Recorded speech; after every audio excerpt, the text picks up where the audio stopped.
Begitu juga ketika kita melihat seseorang, oh ini dari mudanya tukang maksiat, hidup dengan amalan ahli neraka, sampai tua bangka masih maksiat. Kita nggak punya hak untuk menyombongkan diri dan menghakimi orang-orang tersebut.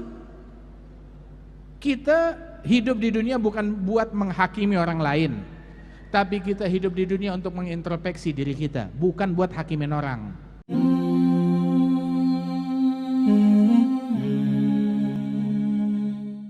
Wassalatu wassalamu ala sayyidina Rasulillah Sayyidina Muhammad bin Abdullah wa ala alihi wa sahbihi wa mawalaha ma ba'du. Kita bersyukur kepada Allah Subhanahu wa taala pada malam hari ini Allah taala memilih kita di masjid, di rumahnya, bukan di rumah yang lain. Allah taala memilih kita berzikir, menyebut namanya, bukan nyebut nama yang lain.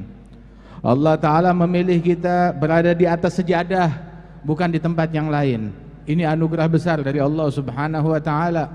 Wa ma bikum min ni'matin faminallah. Dan tidak ada satu nikmat pun yang ada pada kalian melainkan semuanya dari Allah Subhanahu wa taala. Dan harapan kita sebagaimana Allah taala memberikan kepada kita nikmat besar ini agar Allah menyempurnakan nikmatnya atas kita sekalian. Alhamdulillah yang telah menghadirkan kita dan mengumpulkan kita bukan untuk mengambil keuntungan dari kita, tetapi untuk memberikan keuntungan kepada kita sekalian. Dan juga kita doakan teman-teman kita dari Masjid At-Tin dan juga dari media Republika dan juga teman-teman para guru-guru, para asatidzah, para ulama, hadirin hadirat, insyaallah kehadiran kita mendapatkan berkah dari Allah Subhanahu wa taala. Dan Allah taala jadikan kita sebagai orang-orang yang dekat kepada Allah, yang bertakwa, yang istiqamah, amin ya rabbal alamin. Kita menutup tahun kita di masjid. Apa yang lebih indah dari itu? Makanya kalau ada orang komplain, ya kayaknya mesti ke psikiater itu orang. Kita menutup tahun kita di masjid. Ini adalah sesuatu anugerah nikmat dari Allah Subhanahu wa taala. Dan sesungguhnya al-khawatim, perkara-perkara penutupan, itu ada macam-macam. Ada penutupan hari, ada penutupan dalam pekan, ada penutupan dalam bulan, ada penutupan dalam tahun, ada juga penutupan yang terbesar, penutupan umur kita. Mudah-mudahan Allah Ta'ala tutup umur kita dengan husnul khatimah, dengan penutupan yang terbaik. Sebab itu yang paling penting, itu yang paling utama. Tetapi untuk meraih husnul khatimah, penutupan umur dengan penutupan yang terbaik, itu diraihnya apabila kita perhatian dengan penutupan-penutupan yang kecil. Bagaimana kita menutup tahun kita, itu harus kita perhatikan. Bagaimana kita menutup bulan kita, bagaimana kita menutup pekan kita, bagaimana kita menutup hari-hari yang kita lalui. Dan ulama punya perhatian besar tentang perkara ini.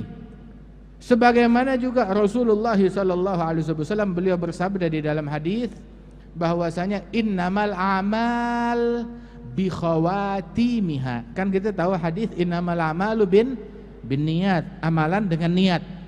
Dan niat letaknya di awal. Namun juga yang menentukan amalan adalah khawatim. Sesungguhnya amalan ditentukan dari penutupannya. Bagaimana?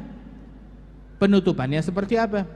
Contoh, ada orang sholatnya bagus, sholat 2 rakaat. Rakaat pertama dia baca surat Al-Baqarah, rakaat kedua dia baca surat Ali Imran. Udah begitu tasbihnya ketika ruku dan sujud 1000 kali. Tapi begitu udah tasyahud akhir, belum, udah menjelang salam, dia buang angin. Bagaimana itu sholatnya? Batal semuanya, habis, sia-sia. Nah begitu juga kita, hidup kita mau tutup dengan yang bagaimana? Dengan hal yang seperti apa? Innamal a'mal bi khawatimiha. Amalan seseorang tergantung dari penutupannya seperti apa.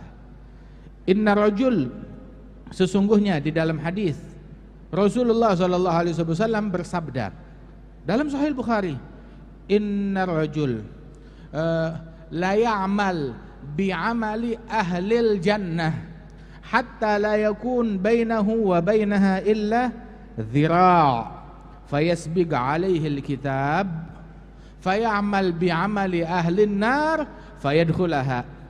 Seseorang keseharian dia melakukan amalan-amalan penghuni surga, salat, puasa, ibadat, zikir, full, luar biasa. Tetapi kata Rasulullah, hingga ibaratnya antara dia dengan surga tinggal sejengkal. Udah akhir umurnya, ya ini orang dia meninggal udah tinggal sejengkal lagi dari surga. Namun ketentuan Allah berkata lain. Menjelang kematiannya hatinya dibalikkan oleh Allah Ta'ala, mental dari Islam, meninggal tanpa Islam. Ada yang begitu kata Rasulullah.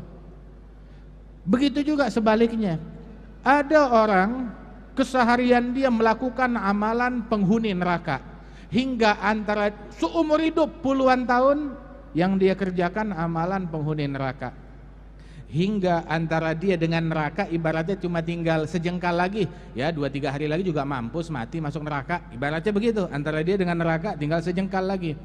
Namun takdir dan ketentuan Allah punya hal yang lain, punya rencana lain kepada orang tersebut, hingga menjelang akhir hayatnya dibalikkan hatinya, dia bertaubat kembali ke jalannya Allah Ta'ala, meninggal dunia dalam keadaan yang terbaik dan masuk ke dalam surga.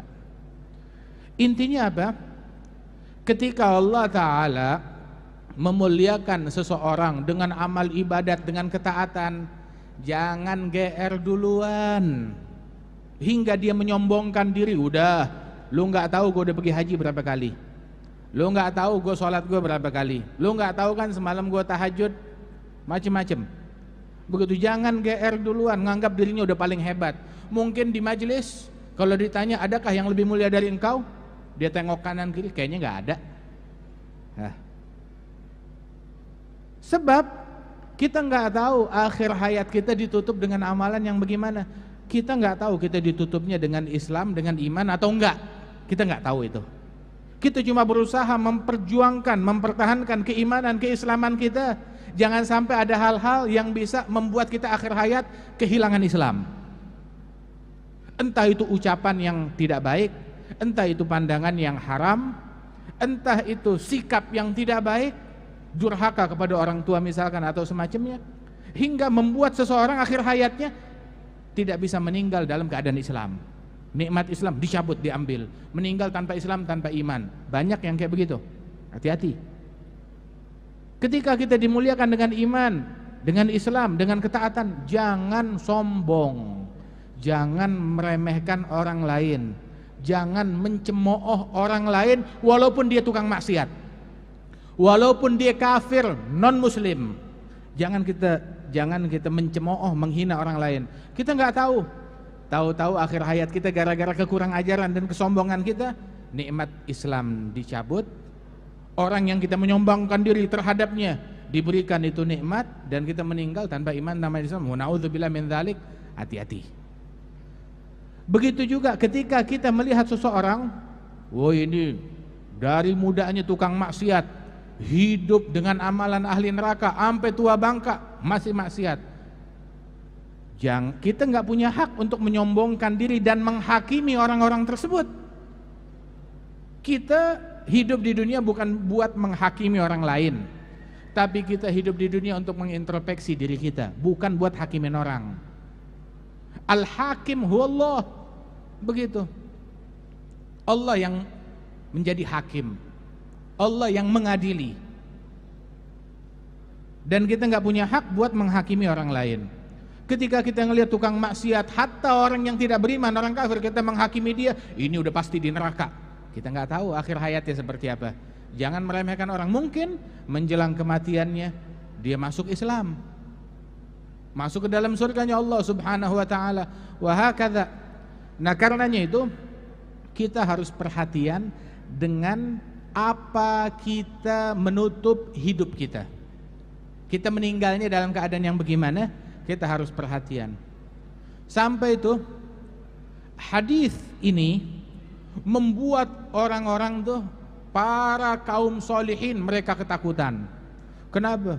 Mereka takut, mereka udah beramal baik, akhir hayatnya ditutup dalam kemaksiatan. Mereka gentar, mereka takut. Walaupun umumnya, biasanya orang kalau ada kesehariannya dalam ketaatan, insya Allah meninggalnya dalam ketaatan. Begitu juga mesti waspada. Kalau sehari-harinya maksiat, hati-hati, takutnya meninggalnya dalam keadaan maksiat. Dalam hadis yang lain Rasulullah bersabda, yamutul mar'u ala ma 'asha 'alaih wa yub'atsu yaumal qiyamah ala ma mata 'alaih. Seseorang meninggal dunia, keadaannya waktu meninggal seperti keadaannya sehari-hari tatkala dia masih hidup. Dan ketika dibangkit hari kiamat, keadaannya sesuai keadaannya waktu dia meninggal dunia. Sampai dikasih contoh oleh Nabi Muhammad, orang yang meninggal tatkala berihram haji atau umrah, dia meninggal dunia dalam keadaan berihram. Besok hari kiamat dibangkit sambil mengucap labbaik Allahumma labbaik sambil talbiyah. Dan itu terjadi. Dan biasanya orang tuh di akhir hayat itu diuji dengan ujian yang berat. Rasa sakit yang dahsyat ketika dicabut nyawa. Dan di situ iman diuji oleh Allah Subhanahu wa taala. Dan banyak orang-orang yang dalam sakaratul maut akalnya enggak fokus. Hatinya enggak fokus. Bisa hanyut ke bawah dengan tipu daya yang disiapkan oleh iblis untuk menipu dia. Bahkan diibaratkan bahwasanya seseorang keadaannya, kondisinya ketika dicabut nyawanya itu seperti kondisi seseorang yang terkena gangguan jiwa. Bagaimana maksudnya terkena gangguan jiwa? Misalkan ada orang dokter tahu-tahu menjadi gila, terkena gangguan jiwa, ngomongnya ngelantur, tapi omongan dia tatkala dia ngelantur adalah omongan yang menjadi profesi dia sehari-hari. Bakal keluar dia tuh resep dari mulutnya. Walaupun dia gila. Begitu juga seorang arsitek ataupun seorang insinyur, bakal keluar ketika dia terkena gangguan jiwa, keluar dari mulut dia hal-hal yang ada kaitannya dengan arsitektur, dengan bangunan. Begitu juga ahli komputer, ketika dia terkena gangguan jiwa, gangguan mental, maka bakal keluar dari mulutnya dia itu hal-hal yang berkenaan tentang program dengan komputer dan lain sebagainya. Nah, begitu juga mukmin tatkala dalam keadaan sakaratul maut, mentalnya digempur di situ, ditempa dengan kesakitan, dengan beragam hal. Nah, di situ yang biasa yang keluar dari mulutnya keseharian dia, yang menjadi keseharian dia, nah itu yang keluar dari mulutnya. Satu contoh, dulu tuh guru kita cerita, dulu di wilayah Hudaidah atau di Ta'iz di Yaman sana ada seorang hartawan kaya raya. Dia punya gedung, membangun gedung-gedung mewah, punya gedung, punya aset luar biasa, punya hotel. Alhasil di suatu pagi dia ditelepon, tatkala ditelepon dia panik, ada laporan tukang, ribuan tukang lagi ngebangun hotelnya dia, mereka mau bekerja tapi bahan belum masuk. Dia panik, mesti bayar tukang. Dia telepon ke material, dia telepon ke ini, dia telepon urusan pasir, besi segala macam yang belum masuk tersebut. Hingga akhirnya dia panik, dia pergi mengendara sendiri, nyetir mobil. Tatkala nyetir mobil terjadi kecelakaan. Waktu terjadi kecelakaan, udah dalam keadaan sekarat, diselamatkan, dibawa oleh ambulan ke rumah sakit. Pas kebetulan di rumah sakit ada teman-teman dari ashabud dakwah, teman-teman dakwah yang berdakwah ke rumah sakit tersebut, ngelihat nih orang udah nggak ada harapan, lagi sekarat. Maka mereka dengan baik hati menghampiri itu orang. Ayo Pak, nyebut la ilaha illallah, ditalginkan kalimat la ilaha illallah. Maka itu orang ketika ditalginkan la ilaha illallah, dia buka matanya, ngelihat ustadz lagi mentalkinkan dia. Maka dipegang tangannya itu ustadz, dibilang besi suruh kirim, pasir, semen mana, telepon, material, tukang suruh kerja. Ditalkinkan la ilaha illallah, kayu belum datang. Ditalkinkan la ilaha illallah, dia sebut semen, tukang, kayu, pasir, besi, begitu. Suruh nyebut la ilaha illallah, nggak bisa nyebut, tidak bisa nyebut. Hingga meninggal dunia, terakhir yang keluar dari mulutnya begitu. Waliyadzubillah. Sebab keseharian dia, walaupun dia muslim, keseharian dia otaknya nggak sibuk dengan la ilaha illallah, dengan aplikasi la ilaha illallah, sibuk dengan hal yang lain. Udah gitu yang lebih unik lagi, begitu meninggal dunia, ayo telepon deh keluarganya. Di telepon keluarganya, diangkat telepon oleh anaknya, bapak kalian meninggal dunia di rumah sakit ini, ayo segera jemput jenazahnya. Baik, tutup telepon, si kakak ngumpulin saudara-saudaranya sama ibunya. Bapak kita baru aja meninggal dunia, kecelakaan. Terus, ya sebelum apa-apa, dari awal saya bilang, hotel yang itu punya saya. Oh nggak bisa, gedung yang itu punya saya. Oh nggak bisa, tanah yang itu punya saya. Ribut adik kakak, ribut warisan. Bapaknya belum ketemu dia, masih di rumah sakit. Sampai mereka saling pukul-pukulan, dilerai, dipisahkan, mau saling membunuh, diteleponin polisi, dipenjarain. Ngurusin jenazah bapaknya nggak sempat. Kenapa? Dari kecil dididik sama didikan dunia, bagaimana mengagungkan dunia lebih daripada apapun. Nggak bisa ngasih manfaat buat diri mereka sendiri, nggak bisa ngasih manfaat bahkan buat orang tuanya sendiri. Di sini pelajaran buat kita. Kita mau meninggal dalam keadaan kayak bagaimana? Seperti apa? Mau meninggal dalam sujud, banyakin sujud. Ini kagak sujud-sujud. Sekalinya sujud, imam baru manjangin sujud 30 detik, wah lama banget, kapok gue sholat di sini. Baru imamnya baca kalau subuh tuh, subuh hari Jumat disunahkan baca alif lam mim sajdah sama hal ata alal insan. Rakaat kedua, wah panjang banget imamnya bacaannya, itu sunnahnya Nabi Muhammad. Begitu. Nggak ada istilah kepanjangan. Kalau sesuai sunnahnya Rasulullah Sallallahu Alaihi Wasallam. Kalau bukan sunnahnya Nabi, kepanjangan boleh ente komplain. Tetapi kalau dia sunnahnya Nabi Muhammad, nggak ada istilah kepanjangan. Kamu yang menyesuaikan diri dengan sunnah, bukan sunnah menyesuaikan diri dengan nafsunya kita. Nafsu kita yang ikut sunnah, bukan sunnah ngikutin nafsu kita.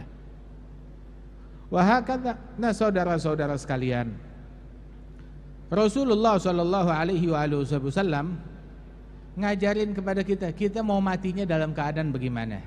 Yang mau mati lagi baca Quran, ayo banyakin baca Quran. Yang mau mati lagi sujud, ayo banyakin sujud. Yang mau mati lagi sholat, ayo banyakin sholat. Yang mau mati lagi nuntut ilmu agama, ayo hadir majlis nuntut ilmu agama, banyakin zikir kepada Allah Subhanahu wa taala. Namun barang siapa yang kesehariannya main handphone mulu, ntar datang aja lagi megang HP dia. Begitu. Yang kesehariannya depan televisi mulu, datang ajal dia lagi depan televisi. Yang kesehariannya sama medsos aja, datang ajal dia lagi medsos. Yang kesehariannya dengan game online, datang ajal dia dalam keadaan demikian. Nah kita mau meninggal dunia dalam keadaan yang bagaimana? Kita mengenal di antara guru-guru kita, kalau mau disebutin namanya ada banyak. Ada yang meninggal dunia lagi megang kitab Ihya Ulumuddin karangan Abu Hamid Al-Ghazali. Ada guru kami Sayyid Sa'ad bin Alwi Al-Aidrus. Ada lagi yang meninggal dunia lagi di mihrab masjid, lagi sholat Jumat, dia jadi imam, meninggal dunia di sujud yang terakhir pas jadi imam sholat Jumat di mihrab. Tahu siapa? Abahnya Habib Syekh tuh, Segaf. Ada lagi yang meninggal dunia begitu dalam keadaan sakaratul maut, malah dia duduk di rumah sakit. Guru daripada guru kami, Al-Imam Muhammad bin Abdullah Al-Haddar, begitu sekarat berasa mau meninggal dunia, dia berdiri, dia duduk, dipanggil keluarganya, ayo nyebut la ilaha illallah. Ente bilang la ilaha illallah, sebut, ayo semua bilang la ilaha illallah. Bukan dia diingetin, dia yang ngingetin orang untuk ucap la ilaha illallah. Tuh. Nah kita mau meninggal dunia dalam keadaan yang kayak bagaimana? Ada hal-hal tertentu yang membuat seseorang meninggalnya itu gagal husnul khotimah. Ada orang gagal jadi presiden, gagal jadi gubernur, gagal jadi wali kota, itu sih kecil. Gagal jadi anggota dewan, nggak seberapa. Gagal jadi orang kaya, nggak apa-apa. Tapi yang masalah gagal husnul khatimah. Ente gagal ujian nasional, nyusul lagi bisa ada ujian susulan, begitu, atau ikut tahun depan. Tapi kalau gagal husnul khatimah, bagaimana kita mengulangnya? Udah gagal, khalas. Setelah kematian tersebut, yang beruntung selamanya, yang sial selamanya. Waliyadzubillahi min dzalik. Jangan sampai kita gagal. Ada hal-hal tertentu yang bikin orang gagal husnul khatimah, gagal meninggal dalam Islam, dalam ketaatan. Apa? Di antaranya orang yang menelantarkan sholat 5 waktu, suka ninggalin sholat, atau suka nunda-nunda sholat sampai keluar dari waktunya. Gini. Pekerjaan kita penting, tapi terus terang nggak sepenting surganya Allah Subhanahu wa taala. Dan asal tahu aja, alhamdulillah, kerjaan kita nggak bertentangan insyaallah sama syariat. Itu nikmat kan? Bayangin aja, yang bikin tablik akbar Republika, siapa sangka? Udah berapa tahun nih? 18 tahun. Masya Allah, nikmat dari Allah Subhanahu wa taala. Ketika tempat mata pencaharian kita sejalan dengan jalan akhirat, itu udah nikmat banget, udah lezat banget, udah segalanya ada di situ. Alhamdulillah. Artinya mau dunia nggak apa-apa, boleh, tetapi akhirat adalah prioritas. Dan alhamdulillah kita selama di Indonesia ini, insya Allah kagak ada perusahaan yang bertentangan dengan akhirat. Kita dikasih waktu sholat, Jumatan boleh, sholat zuhur boleh, sholat asar boleh, bebas, diberikan kebebasan. Cuma pegawainya juga mikir pakai otak. Ini kagak, sholat zuhur cuma 5 menit, kayak burung perkutut, tapi dia pamitnya ngilangnya bisa sejam 2 jam. Pak izin, saya mau sholat asar, nggak mau nunda-nunda sholat. Anehnya kalau di kantor sholat nggak boleh ditunda, tapi giliran di rumah sholat asar tuh udah 5:30. Maghrib udah 10 menit lagi mau adzan isya, baru dia mau sholat maghrib. Tapi giliran di kantor, perjuangkan haknya kita sholat harus tepat waktu, harus ini. Oke, dikasihlah berapa menit sholat asar? 5 menit, kita kasih 10 menit, 15 menit, ngilangnya sejam. La ilaha illallah. Nah itu, ntar kalau udah diomelin sama majikan, sama bos, sama perusahaan, perusahaan anti Islam. Ini kan zaman provokasi. Apa aja diprovokasi. Jangan begitu. Alhamdulillah, nikmat dari Allah Ta'ala berikan kepada kita sekalian. Terus juga, tahu gak, di antara penyebab su'il khatimah, ini mulut kita. Jangan sampai mulut kita keluar ghibah, gosip, namimah, adu domba. Amat adzabil qabr, mayoritas siksa kubur gara-gara provokasi. Kebanyakan orang diazab dalam kuburnya gara-gara provokasi, namimah, adu domba. Waliyadzubillahi min dzalik. Sehingga ini kita pengen temanya membangun generasi unggul. Generasi unggul bukan generasi yang sibuk dengan medsosnya, bukan generasi yang sibuk dengan dengan update statusnya, bukan generasi yang sibuk dengan dunianya sampai lupa sama sholat sama ibadatnya. Bukan itu generasi unggul. Generasi yang unggul, dia sibuk sama Al-Quran. Dia sibuk, dipanggil 3 kali, nggak nyaut. Hei, panggil anaknya sampai 3 kali, nggak nyaut. Dilihat lagi khusyuk baca Quran, keluar air mata. Oh pantes, bangga gak? Panggil 3 kali kagak nyaut, 10 kali nggak nyaut, dia lagi main game online. Hah? Itu memalukan, unggul apanya? Apa yang bisa dibanggakan dari generasi kayak begitu? Generasi unggul bukan generasi dia berani bagus. Tetapi bukan berani ngerjain maksiat, berani ngomong berghibah, berani mencaci. Ini kadang kita nih suka salah mengartikan. Maaf, amar ma'ruf nahi mungkar, bagus, setuju. Kita nih tugas kita amar ma'ruf nahi mungkar, itu tugasnya kita. Tapi ketika amar ma'ruf nahi mungkar diartikan mencaci dan memaki, itu adalah nahi mungkar, itu ngaco, keliru. Wah, ada orang mencaci, memaki, mengeluarkan kata-kata kotor, membuat kita di masjid menjadi gamang. Ini saya di masjid atau di kebun binatang, kok disebut nama-nama binatang? Menjadi kita bingung, begitu. Ketika keluar kata-kata kotor tersebut, terus dibilang dapat label, dia tegas nahi mungkar, asyidda alal kufar. Ya maaf, bukan, itu bukan nahi mungkar, itu mungkar yang harus dinahi.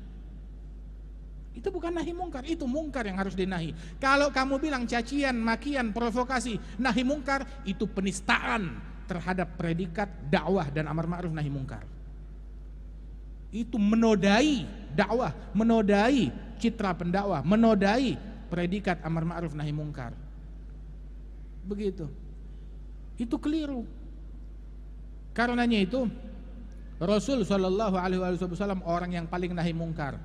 Tapi kagak ada cacian, kagak ada makian, enggak ada provokasi. Rasulullah sallallahu alaihi wasallam melarang yang namanya provokasi tersebut. Sampai-sampai Rasul sallallahu alaihi wasallam beliau bilang di dalam hadis bahwasanya la yadkhulul jannah al-gattat, enggak bakalan masuk di dalam surga, enggak bakalan masuk ke dalam surga al-gattat, orang yang suka namimah, yang suka adu domba. Dia bawa sebuah berita penyampaian begitu yang bisa menimbulkan berpecah belah antara dua orang. Saya ngomong jujur, saya ngomong benar. Kalau benar namanya namimah, kalau bohong namanya namimah plus. Tuh. Walidzalik Allah Ta'ala berfirman agar kita menjadi manusia yang cerdas dalam mengolah informasi. Seperti apa? Allah Ta'ala memanggil orang yang beriman, sebab orang yang beriman mereka target penipuan. Iya, kita menjadi target penipuan. Kecintaan kita kepada agama dieksploitasi oleh orang-orang yang tidak bertanggung jawab. Kecemburuan kita kepada Islam dieksploitasi untuk kepentingan duniawi pihak-pihak tertentu. Hati-hati hal yang semacam ini. Sehingga Allah Ta'ala mengingatkan orang yang beriman, ya ayyuhalladzina amanu, wahai orang-orang yang beriman, in ja'akum fasigun binaba'in fatabayyanu. Kalau ada orang fasik datang bawa berita, jangan nanti telan bulat-bulat. Tabayyun terlebih dahulu. Cari kejelasannya, pastikan, cross check sekali lagi. Ini kagak. Maaf, ada orang pidato menyampaikan informasi dakwahnya Nabi Muhammad. Terus dia bilang, "Wah, ini bikin mungkar, ini bikin kejahatan." Kamu dapat informasi dari mana? Dari medsos, dari pesan WhatsApp, dari Facebook. Ini melanggar etika dakwah. Ini sekarang nih, jurnalisme. Boleh gak tahu-tahu ini ada pimpinan redaksi, ada berita di WhatsApp, sebarkan. Langsung boleh gak kita cetak? Kalau enggak namanya apa kalau dicetak begitu? Kebohongan. Bahkan di dalam orang yang berkecimpung dalam bidang duniawi, dalam bidang percetakan, dalam bidang informasi, itu namanya kebohongan. Nggak bisa disandarkan informasi itu membangun berita dari situ. Apalagi di mimbarnya Nabi Muhammad Maaf, ini mimbarnya Nabi Muhammad. Oh, ini dibuatnya di Jepara. Iya, tetapi ini adalah simbol dari mimbarnya Nabi Muhammad. Kamu bawa berita bohong, penodaan terhadap mimbarnya Nabi Muhammad sallallahu alaihi wasallam. Kamu bawa cacian di mimbar, penodaan terhadap mimbarnya Nabi Muhammad. Kamu bawa provokasi, penodaan terhadap mimbarnya Nabi Muhammad sallallahu alaihi wasallam.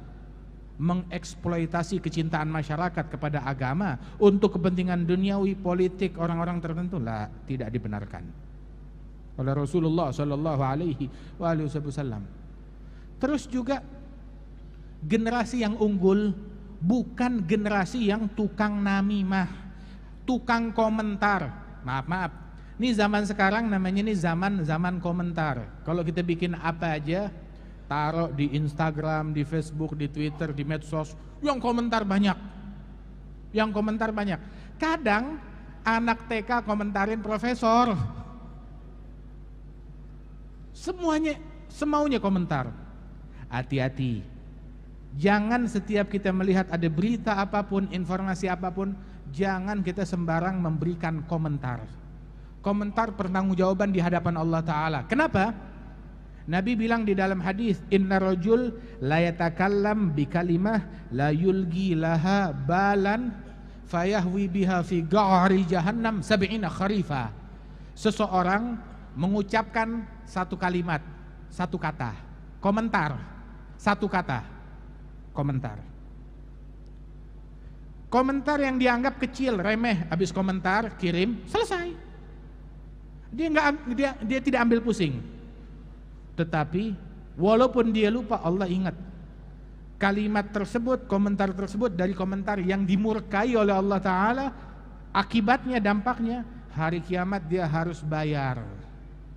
Atas komentar dia tersebut, membayarnya masuk ke dalam api neraka, dilempar ke jurang api neraka 70 tahun belum nyampe ke dasarnya. Kalau ada kita lempar koin ke dalam sumur, atau orang loncat masuk dalam sumur, ya, 1 menit baru nyampe ke dasar, kira-kira manjatnya perlu berapa lama? Kalau 1 jam baru nyampe, manjatnya perlu berapa lama? Kalau setahun, 70 tahun belum nyampe ke dasar, keluarnya kapan dari api neraka? Gara-gara apa? 1 komentar. Bagaimana kalau 2 komentar? Bagaimana kalau 3 komentar? Hati-hati, beberapa komentar bisa menyebabkan su'il khatimah. Hati-hati, beberapa komentar menyebabkan orang terkena bala dan musibah. Innal bala muwakkalun bil mantik. Bala dan musibah itu ada kata kuncinya. Ada kata kunci tersebut kalau diucapkan membuat seseorang rezekinya seret. Ada kata-kata kunci dan komentar tertentu kalau dilantunkan, diucapkan, membuat itu orang kena penyakit stroke. Maaf.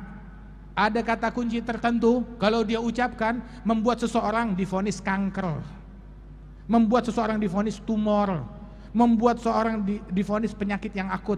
Bala, musibah, muwakkalun bil mantik. Ada beberapa kalimat tertentu diucapkan membuat kehilangan anak, kehilangan istri, kehilangan harta. Hati-hati. Al-bala muwakkalun bil mantik. Bala musibah itu dari ucapan. Baik ucapan kalimat mulut atau kalimat tulisan. Hati-hati dari hal-hal yang semacam ini. Generasi unggul. Generasi unggul bukan generasi namimah. Generasi unggul generasi Quran, generasi duha, generasi masjid, generasi sholatul jamaah. Hadzahu. Jadi nggak kerja sama sekali. Allah ketika memuji orang-orang yang di dalam Al-Quran, manusia sejati, rijal, manusia yang hebat, dipuji oleh Allah Ta'ala bukan karena mereka nggak ada kesibukan duniawi, nggak kerja sama sekali, bukan. Tetapi yang mereka yang dipuji oleh Allah Ta'ala, la tulhihim tijaratun wala bai'un an dzikrillah. Walaupun mereka bisnis, dagang, berniaga, bekerja, pekerjaan bisnis mereka tidak membuat mereka lalai dan lupa dari zikir kepada Allah Subhanahu wa Ta'ala. Itu baru hebat, itu baru maco, itu baru pandai, itu baru generasi yang unggul. Kesibukan duniawinya tidak membuat mereka lalai dari Allah Jalla Jalaluhu wa Ta'ala ta'zamatuh. Karena itu saudara-saudara sekalian, ini yang udah mau habis mau kita apain? Yang akan datang mau kita apain? Yang udah habis, di situ ada catatan kejahatan kita, ada keburukan kita, ada dosa kita, ya. Alhamdulillah kita bikin dosa masih ditutupin oleh Allah Ta'ala, ya kan? Nggak dibongkar, dosa kita nggak dibongkar oleh Allah Ta'ala, ditutupin oleh Allah Ta'ala, kagak dibongkar. Padahal kalaupun dibongkar kita pantas, dosa kita banyak. Tidakkah malu kita kepada Allah Ta'ala? Kita bikin dosa dan Allah Ta'ala masih tetap nggak ngebongkar dosa kita. Ayolah kita bertaubat, beristighfar kepada Allah, agar dosa-dosa kita yang udah lalu dimaafkan, diampunkan oleh Allah Ta'ala. Pasang niat yang akan datang, ya. Ayo bikin resolusi, peganglah dengan satu ketaatan.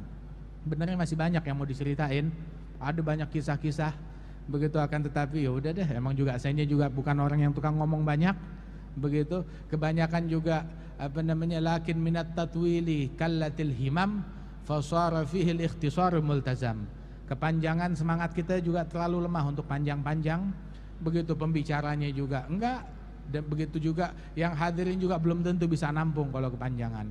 Ya mudah-mudahan Allah Ta'ala berikan taufik.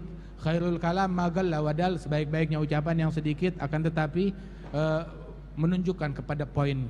Mudah-mudahan Allah Subhanahu wa Ta'ala berikan taufik dan hidayatnya, dijadikan tahun-tahun yang telah lalu diampunkan dosa-dosa kita oleh Allah Ta'ala, dan ketaatan kita diterima oleh Allah Subhanahu wa Ta'ala, dan di tahun yang akan datang Allah Ta'ala mudah-mudahan berikan kebaikannya kepada kita, dan Allah Ta'ala jaga kita dari keburukan yang ada di tahun-tahun yang mendatang, dan Allah Ta'ala jauhkan kita dari bala, dari musibah, dari kemaksiatan, dan dijadikan kita orang-orang yang bertakwa kepada Allah Ta'ala. InsyaAllah Masjid At-Tin makin makmur, dan juga media Republika makin berkah, makin makmur, menjadi media yang mencerdaskan bagi masyarakat, menjadi media yang memberikan informasi yang berguna di tengah-tengah masyarakat, menjadi media yang merajut di tengah masyarakat ukhuwah dan persaudaraan dan kecintaan antara satu sama lain, membuat masyarakat saling dekat, saling mencintai, bukan saling tercerai-berai, saling mendengki, saling membenci.